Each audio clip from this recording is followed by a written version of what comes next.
Hello, hello. Facebook Live, Elevate. Hello, Shar. Hi. It's good to see you guys on already. Happy Wednesday. Happy Wednesday. Facebook Live, Persisters, the power players. Persisters, the power players. Chime in. Let me know who's on. Uh, hey, Denise. Hey, Ann. Happy Wednesday. Denise is usually in her car. I hope you don't be safe, Denise. Be safe. But happy to see people on early. Most of the time we have people on early, so just happy to see you guys. It's been a whole week. Hope you guys are enjoying the rain. Um, with rain comes grass that grows and weeds that come too. So I've been seeing little weeds here and there. And then I made the mistake of putting all the trash out for big trash day, and it kind of went everywhere because of that storm. So, and luckily, my great wife and Kai went and picked it all up. Most of it, probably about 98% of it. And then Kai went and got the other 2% today. So anyway, that's life at the Carr household. But Elevate, Persisters, the power players. This is episode 36. And we're going to start off with the Shar, you doing okay? Shar just woke up from a nap. So she's I wasn't supposed to say that. I'm not supposed to say that, guys. I'm sorry. I just edit that part. We'll just edit that part. All right. So she came on up here and here to support. So really appreciate it. We're gonna start off with the jokes early, guys. So the jokes is such a famous part of our little broadcast here, and I actually look forward to it. I told you guys before, it helps me transition because a lot of stuff goes on through our lives during the day, and then you try to switch gears and do something different. I thought Mother Britta was gonna be late. She on 7:01. She's on there. Ann said naps are great. I agree. I used to make fun of my pops in my mind back in the day when he would take naps, but now it's a part of my diet. My mom and dad are on. So hello, mom and dad. My dad said, "I know you love naps, Dad. I know he loves naps, but I think I might rival with you now because I love naps." So anyway, I wanted to make sure that we tell you a little bit about ourselves right before we do the jokes. I'm Curtis Carr. We run this leadership company together. It's a consulting agency. It's called E.L.E.V.A.T.E. The E is for expectations. L is for leadership. E is for ethics. V is for vision. A, attitude. T, temperaments. And E, effectiveness. And I'm excited because I get a lot of people asking about the temperament. So in about, I think the 5th session, we're going to talk about inborn traits, analyze and maximize. So that's going to be one of the sessions we do here pretty soon. So, but yeah, E.L.E.V.A.T.E is a leadership consulting agency, and basically it's led by my wife and I. I'm the founder. I have over 30 years of experience in a leadership capacity, and also 15 in direct training capacity. And then Char's been a business analyst for over 10 years and a project manager. And she also has her own company for over about 9 years now. So we decided, hey, let's do something together as a duo. I'll call you the queen of what? Processes and efficiencies, right? Procedures. And no, I call it efficiencies. And I'm supposed to be the king of production and people. So it's kind of how we fit together, and it works well. So I wanted to start off with the jokes, though. The jokes, guys. The jokes. So here we go. The first one's always like a warm up. It's kind of like, you're stretching, getting the body moving. You're kind of stretching a little bit.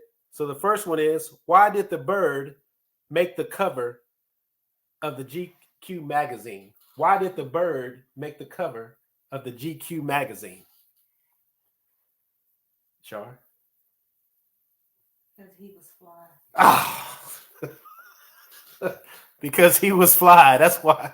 That's the. All right, you get a point. All right.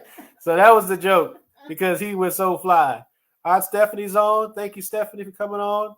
Tamika's on. Thank you. Number 2. What do you call a poor Santa Claus? What do you call a poor Santa Claus?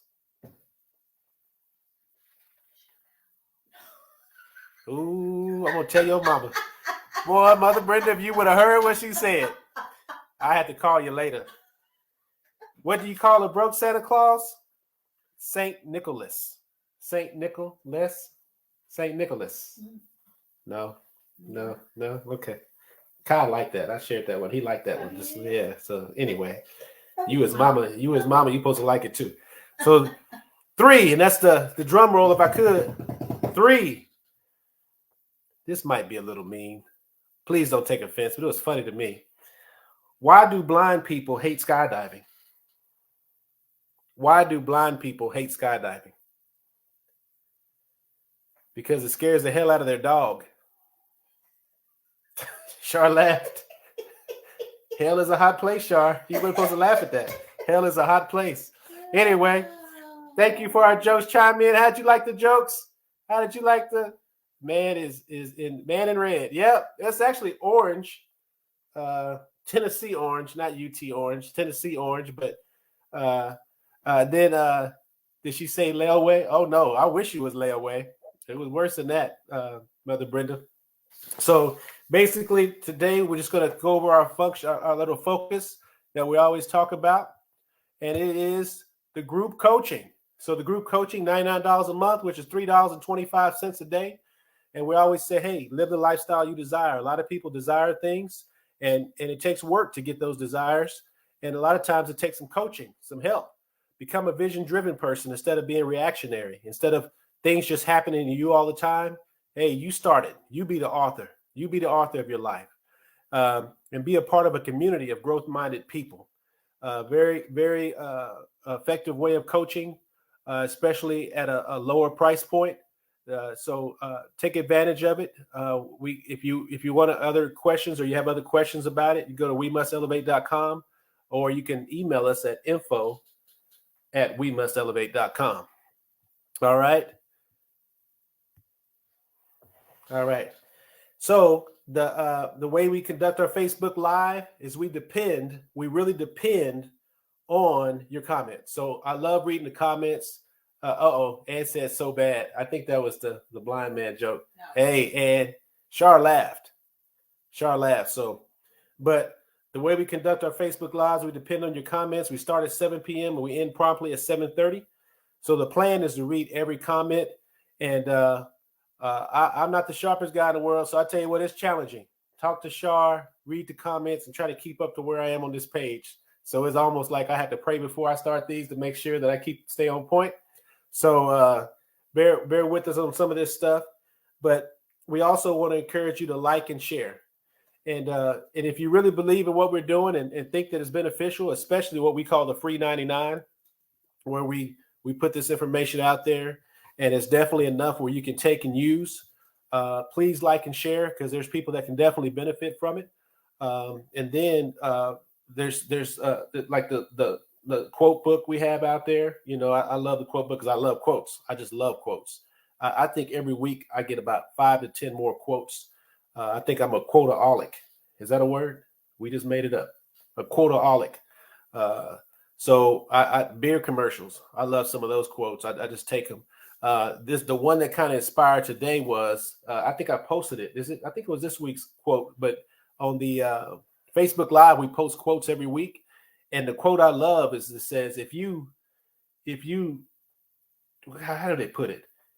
You take me out and leave me with the wolves, I'll come back leading the pack. If you leave me with the wolves, I'll come back leading the pack. And it's just a different mindset. And the funny thing was, I asked a couple of people what they thought about that. And 2 people pretty much said the same thing.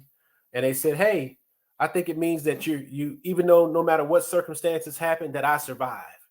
And the other person agreed. And, you know, I agree with that to a degree, but it's a little bit more than that. Because if you leave me and drop me off with the wolves and I come back leading the pack, that's a different level. That's a tenacity. That's a go-getter. That's a person that's achieving. That's a person that has a hunger and a desire that wants more in life than just surviving. So that's one of my motivating quotes this week. And that's what inspired me really to do Persisters when I first thought about Persisters, because you got to be a persister in life to be a power player. So what I want to do here is read this one page to you guys. And this was written a long time ago, so it might sound a little funny because of the language, but it was written a long time ago. Uh, uh, Denise says she liked that. Appreciate it, Denise. Um, this is about persistence. All right, persistence. It says nothing can take the place of persistence. Talent will not. Nothing is more common than unsuccessful men or women with great talent. Genius will not. Unrewarded genius is almost a proverb. Education will not. The world is full of educated derelicts. Persistence and determination alone are omnipotent. I love that quote because you can be lacking in some other areas, but if you got that persistence and determination down, you're going to be a power player. So I would like to know from you guys, how do you define persistence? Before we go through our session here, how would you define, if you had 2 to 3 words to define persistence, how would you define persistence? I'm gonna give you a minute or so. How would you define persistence? Now, anybody driving, please don't stop and type. But anybody else that's at home in a safe environment, please let us know how you would. I know that quote. Who said it? You know I'm going to get back with you on that one because I don't have it in front of me. And then I'm going to make sure I word it right with Ed. But I want to say, God, who said that quote with the wolves? Seneca. Seneca said that quote. That's who said the quote with the wolves. But yeah, I just want to hear what you guys think. How would you define persistence? If you can define it in 2 or 3 words, how would you define it? My dad said he loved that quote. Never stop achieving your goals. And true. Anybody else like to share what 2 or 3 words of how they would define persistence? Shar, how would you define persistence? Because Shar is pretty persistent over here. Y'all, anybody know Shar? Pretty persistent. Never give up. Never give up. Never give up. So the way we define persistence, basically, I just said a means to hold firmly. Persist means to hold firmly and steadfastly to a purpose, a state, an undertaking, despite the obstacles, the warnings, or the setbacks. So it doesn't matter what comes your way. It doesn't matter what comes your way. You keep pushing. You keep pushing. So, I got a story to share with that one here.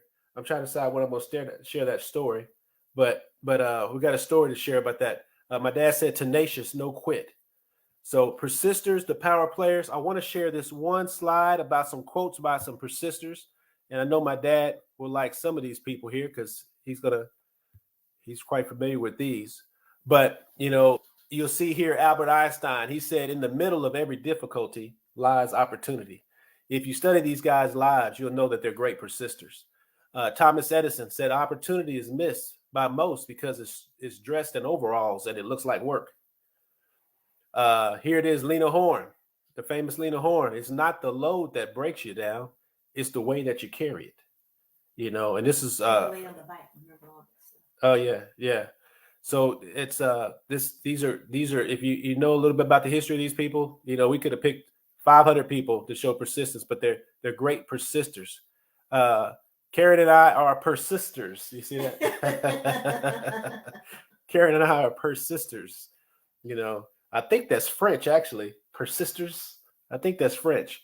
So at the end of the day, uh, uh, the persisting mindset is something I know that overall is a challenge nowadays. Sometimes it's hard. A lot of times when people come up with 1 or 2 problems, they end up stopping. They end up giving up. And just when it gets a little difficult, and I always challenge the people I work with is that you're going to have problems no matter what. So you leave now because of this problem to go somewhere else to start all over again, to start with another set of problems. Now that you're at this point, let's get through this problem and then let's get ready for the next one because it's coming. It's like rain. We know it's coming. Right after one stops, we know another one's coming. So the other thing I want to ask you is, what do you think we need to be persistent with? It's one thing to say, okay, we need to be persistent. We need to be persistent. But what do we need to be persistent with? Any ideas? Some thoughts? Perseverance? A little late, lost page. That's all right. What would you guys think that we need to be persistent with? Because that's one of those things that is one of those, I guess, kind of vague terms, you know. But my focus, I think that for us, and I'm gonna wait a little bit. Work ethics. She said work ethics. Aunt Stephanie, be persistent with your work ethic. That's a great one. It's funny because I only look at two things: attitude and work ethic. We do pre-interviews and we look at what they do. And we're old school. I'm interviewing somebody. I lay some trash out and see if and I walk right by it, and I lay two pieces of trash out. I know some of y'all old folks, the old school people will understand this. I lay two pieces of trash out, and then I pick up one, and I see if they even stop to bend over to pick up the other one. And it tells me a lot if they sit there. And if they don't get it, I do it longer. I try to stretch, and reach down, and take a long time picking it up to see if they're going to pick that trash up. Denise said, "Our calling, our purpose." That's a good one too. So I will always say we need to have a persistence about growth in general, and growth in what area? The same three areas I think that we all struggle with: finances, relationships, and health. Persistence in those three, you know. And then one of them, I'm losing the battle terribly, but we're gonna straighten that out. Yeah, I'm not. Well, I'm not dying, y'all. I don't want to make it seem like I'm not dying. But at the end of the day, I think I do pretty good. The other two areas, it's the health, just making sure that alignment, get everything aligned. Uh, but those are the three. So if we were to focus on those three, we would see tremendous success. So, is there any areas that you guys, what like Denise and Ann and Aunt Stephanie, my parents, carrying out out your vision agenda? That's my dad said. What areas would you say that you're persistent in? If you had to pick one area and say, "Hey, this is the area that I'm very persistent in," what area do you think you would put down? I think it's my time, use of time. Shar said her use of time. Shar said her use of time. Uh, he said, Exactly. "Hey, I ate some greens the other day. So A tablespoon. hey, I ate the whole container. We went to some nice restaurant. What was that restaurant? I like that place, Gracie's. Yeah, it was nice. I liked it. Uh, uh, yeah, Mother Brenda says she's persistent in the area of health. That's true. Very persistent. Um, I think that persistence in those three areas is critical. I was talking to one of my boys, and he got the health thing down. He's going to work out and do that. But I would love to see him read more. I would love to see him get a grip on some finances. I'm eating greens right now. Uh, Tamika says she's eating greens right now.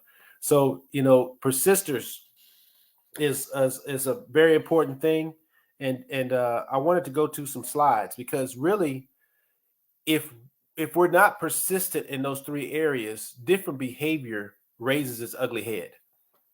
You know, if you're not persistent in those three areas, different behaviors really raise their ugly head. And I'm going to show you three that come to mind right off the top. So if we're not persistent, and remember, if we choose not to be persistent, you start seeing complaining. You start seeing people complain all the time. It's hard to complain and be focused on growing at the same time. Usually, the people that are complaining all the time are the people that are not focused on growth. They're not concerned about making sure that they put money away and that money's maximized, and they got a routine to make sure they're living below their means, or if it's relationships, making sure that they got a nice close circle of people they can trust, and that circle is growing uh, to a healthy degree. I don't think you should ever have like 100 close friends. I think it's impossible. But at the same time, uh, they're not worried about those three. When you're a complainer, most of the time, you're not the guy that's focused or the woman that's focused on growth. The next one is criticize, another ugly behavior that comes, and it's just basically, I think, is one of the most dangerous behaviors because it's hard to think about coming up with solutions when you're criticizing. It's almost like a rash. It just spreads. Next thing you know, the other person next to you is criticizing. The person next to them is criticizing. And then the third behavior you see is that they contribute to the chaos. And then on that sign you see confused, uncertain, perplexed. They start contributing to the confusion of the place that you're in, or the uh, acting bewildered, or they're disoriented. You start seeing these behaviors when you don't persist. I guarantee you go into somewhere that's dysfunctional, whether it's a home or whether it's a business, you're going to see people. If you see people that are not persisting in those three areas, you'll see these kind of behaviors. You'll see a lot of complaining, you'll see a lot of criticizing, and you'll see people contributing to their own mess. Hello, Aunt Linda, I see you. And then, but if we choose to persist, um, this is where I'm going to share the story. You see confession, and that person is continuing, because when you persist, you don't stop, so you have to keep continuing. And then you start seeing things like the impossible made possible. So I had a conversation with a guy here recently, and he's a successful guy, uh, if very respected guy, and he told me that. He says, "Well, Curtis, I need some help." He says, "I need some help. My leadership is maxed out." He said, I don't know how to get my team to the next level. And the people that I know that are above me are telling me that I'm too soft. They're telling me I'm too soft on my people, and that I need to be more mean. That's his exact words. And they said I need to be more assertive. That was the words he told me. And for one, I was shocked. I was shocked that the guy felt comfortable enough to confess. I was shocked because most people don't come clean. It lets you know that it was a level of frustration and a level of, hey, I'm at the end of my rope.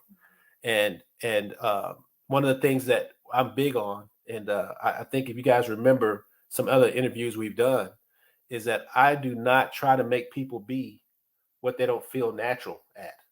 If you're not a mean person, or you ain't got that dog in you, trying to tell you to be mean is not the solution. Um, you have to be you, but you can't be you. That's what I tell people all the time. You have to be you, but you can't be you. And what I mean by that is that, you know, if you are a person that's soft spoken, or if you're a person that just doesn't want to break people's heart, then maybe being more repetitive and more follow up is the way you should go. So if I said, hey, let's say I'm coaching Kai, and I'm the guy that's soft, and I'm not really that guy, but let's say I'm the guy that was soft, and Kai takes out the trash the first week, and he doesn't do it the second week. Then I'm like, hey, Kai, what happened, man? What happened? Why didn't we take out the trash? You know? And then that third week, if I'm the soft spoken guy, I'm going to remind him, hey, don't forget to take out the trash. And then if I'm that soft spoken guy, when it comes to that time, let's say that trash got to be out by 8 a.m., I'm waking Kai up and say, hey, man, come here for a second. And then I'm going to walk him to the trash. I'm going to say, hey, I grab a bag, you grab a bag. But at the end of the day, the expectations are laid, and you don't have to ever get to the point where you feel like you got to be mean. And then even when it gets to the point where it's accountability, the accountability, you don't have to yell it. If you're gonna ground somebody, you just ground them. I'm big on not threatening the ground. I think it's not the way to go about it. They'll get the point when you take something away. You just take it away. And if we're dealing with a grown up, then maybe my philosophy is the reward for good work is more work. So we start cutting people's hours, or after we have a lot of conversations, because I just don't believe in yelling at grown people. I'm just not going to do it. And plus, I believe when you start yelling and getting emotional, you make mistakes. You say things you didn't mean to say, and then you do irreparable damage. And then all the good times and all the good work and all the good training, all the good bonding moments, they don't remember that. All they remember is what you said that hurt them. So to me, you got to be you, but you can't be you. You got to be a wise you. Maybe you follow up more. Maybe you follow up more if you're a person that doesn't want to be mean or feel like they're being mean. But the end result has to happen. Uh, and then under continue, I wanted to read this. And this is one of my favorite quotes. And my mom is not going to know this, but I worked with my mom. We worked for the city of Austin together years ago. I want to say probably 25, 30 years ago. It had to be over 30, right? Probably 25, 30 years ago. And there was a person, and we were in all these cubicles, right? And there was a person that had this document I'm getting ready to read. They had it on their desk, and the author is unknown, but it was so powerful. I wrote it down, and I've kept it over all these years. But it's called the Tough-Minded Creed. And if you're going to continue, you really have to have this mindset. It's called the Tough-Minded Creed. It says, I will not allow any challenge to go unachieved. I will appreciate people because they are people who possess unlimited potential. I will not allow others to define my mood, my method, my image, or my mission. I refuse to be shackled by yesterday's failures. What I don't know, I will no longer allow to intimidate me. I will instead view it as an opportunity. I will pursue a mission greater than myself by making at least one person happy that he or she saw me. I will not tolerate self-pity, gossip, negativism from myself or others. It's called the tough-minded creed. And this is what we do when we exit. When we exit Elevate, that last one, we read that. And we said, this is the kind of mentality if you want to make it as a leader. It's tough-minded creed. So at the end of the day, that's what you got to do to continue. And then on Conquer, you like that, Char? Of course you say it. You got to say yes. You can't say no. uh, and then under Conquer, uh, I love this one because on the picture it shows that the I am on Impossible is being painted over, and I tell the story in the book that we're writing right now that'll be out this year. We tell the story about how I was a young manager and basically um, I was given a list. It was like, hey Curtis, I need all this stuff done during your shift tonight. And I looked at him, me being the young guy that I was, that didn't have much sense. I looked at him. I said, man, you asking me to do the impossible. And he looked back at me. He said, hey, Curtis, my job is to ask you to do the impossible, and your job is to make it possible. So I just looked at him like, oh, okay. But he put it back on me, and he forced me to use my head for more than just a hat rack. He made me think. And so I had to think, you know what? The reason I'm looking at this list as impossible is because I'm trying to do it all. But I'm not just me anymore. I'm Curtis with a team. So I started utilizing my team and we got stuff done early before and got other stuff done. And it helped me think differently. Now, at the end of the day, I struggled with this for years. And even my father came and he saw me in California when I was running a restaurant out there. Uh, uh, yes, ma'am. We'll post that on the Facebook page, the Tough Minded Creed. We'll post that. But he saw me and I still struggle with that, trying to do everything on my own.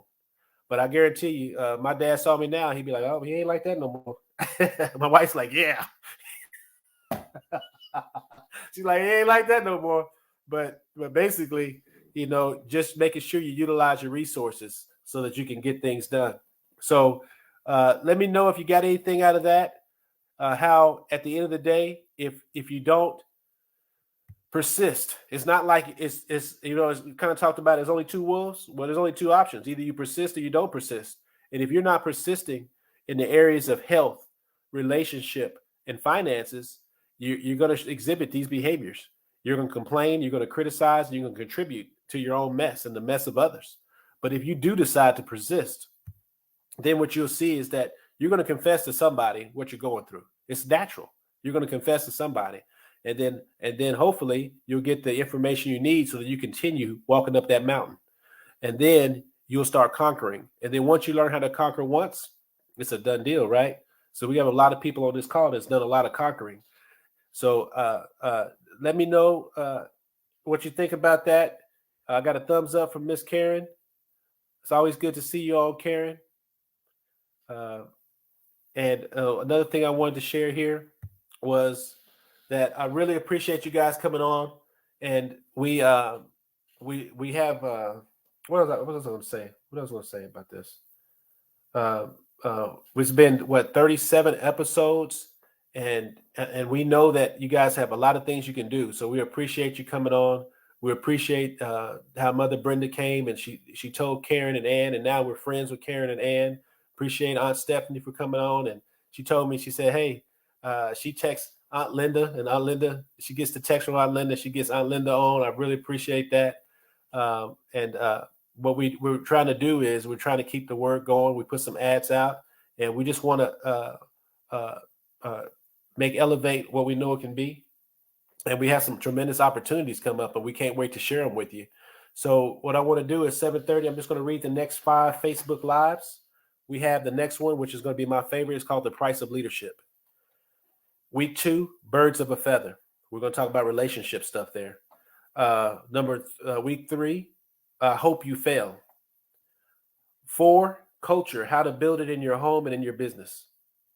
And then week 5, Inborn Traits, identify and maximize. And that's for Aunt Stephanie. Basically, she said, hey, when are you going to do the temperament stuff? So here we go. Week 5, Inborn Traits, identify and maximize. And we're going to do some live video there where you can see, what's a pusher, what's a passive person, what's a perfectionist, what's a people person. So it's 7:31. Please like and share. I really appreciate you guys. Please like and share. Anything else, Shar? Well, they ask them to think of us as their favorite restaurant. When they go to a restaurant, they like, they tell their friends and they take them. So do the same with Elevate. So she said, I hate relaying messages. She noticed I don't even do it at the drive-thru.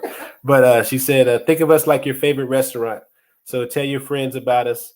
And hopefully we'll and bring them with you. Right. So any other questions, let us know. info@elevate.com. And we will talk to you later. We'll see you next week when we talk about the price of leadership. Good night.